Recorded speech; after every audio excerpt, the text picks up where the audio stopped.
Chechenistonlik Linda ismli ayol o'z erining to'yida raqsga tushib, adashmadingiz, o'z erining to'yida raqsga tushib, millionerga aylandi.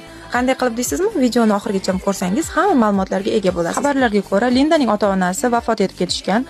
Linda ikkinchi qiz farzandini dunyoga keltirganiga 2 hafta bo'lganida, u turmush o'rtog'ini ikkinchi marta uylanayotganidan xabar topdi. Turmush o'rtog'i bilan birgalikda 8 yil davomida qancha sinovlarni yashab o'tib, turmush o'rtog'ini millioner darajasiga olib chiqqan Linda turmush o'rtog'i hattoki ikkinchi marta turmush qurayotganini unga aqalli aytib ham qo'ymaganini, faqatgina to'y kuni xabar topganini eshitib juda qattiq xafa bo'lganini va hayotning bu qadar keskin zarbalariga hali tayyor emasligi to'g'risida o'zining ijtimoiy tarmoqlarida yozib qoldirdi va mana shu kelinni oldiga chiqib o'ynagan videosi ijtimoiy tarmoqlarda tarqalib ketdi va Instagramda o'zida bir kunda 500 milliontadan ko'p jonli obunachi va $25,000 mashhurlik va kundoshga ega bo'ldi.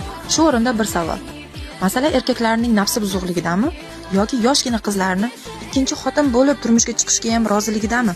Xulosa o'zingizdan.